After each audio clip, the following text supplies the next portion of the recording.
Hi, I'm Megan Kuhn with Powerhouse Real Estate, and today we're going to talk about the 3 ways that you can build a new home. Right now in Utah, building is one of the best deals out there. There's a lot of great opportunity when it comes to building, but this is very much dependent on how you choose to go about the building process. So the first thing that you can do to build a new home is to actually buy a home that is finished but brand new.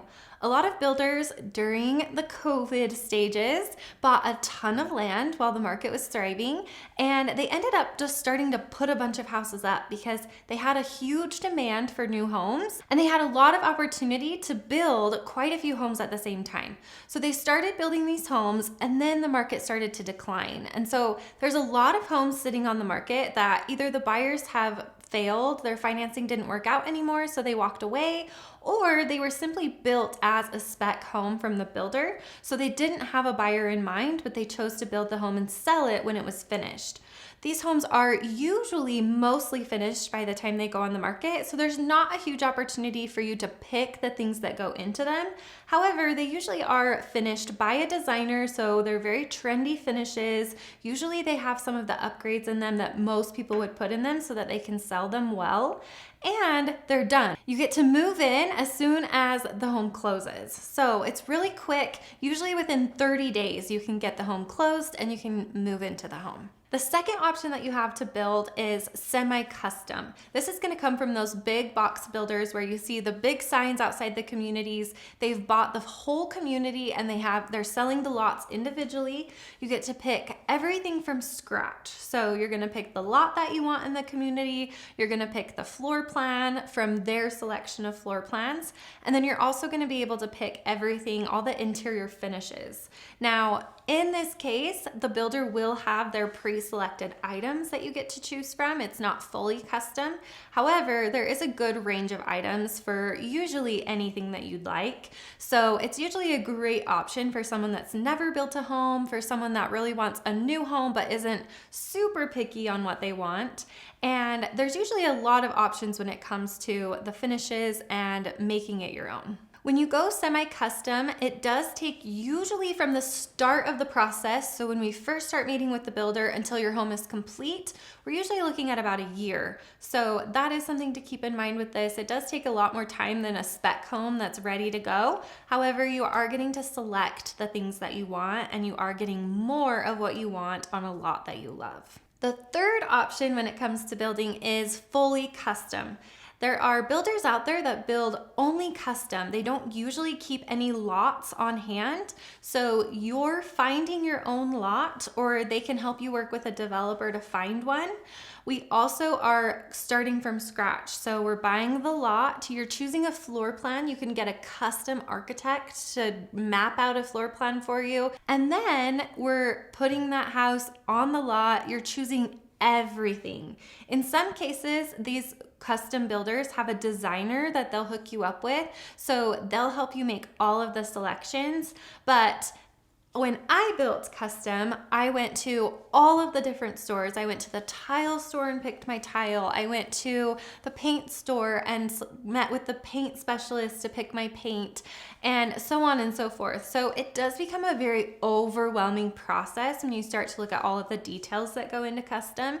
However, you're getting everything exactly how you want it. A couple of things to keep in mind when you're deciding which route you want to go and you for sure decide that you want to build. Number one, financing. This is super important. How are you going to finance the new home? If you're choosing a spec option, this becomes really easy. It's almost just like buying an existing home that's already built that someone lives in, because you're able to just go to a loan officer, get a normal loan, and we close within a normal 30-day time frame, just like an existing home, because it does have the certificate of occupancy in most cases and it's fully completed. If you're going the route of semi-custom, the builder may have the option to finance for you, which means if you own a home already, you can stay in your existing home until the home is closer to being completed, and then sell your home and move into the new home and get a loan at the end, just like the spec home option. If the builder does not offer to finance, which happens usually in most fully custom and some semi-custom options, then you will be required to get a construction loan. A construction loan is pretty simple. You have to qualify for the loan. So you have to be able to qualify for the full amount of the build, which you would need to anyway.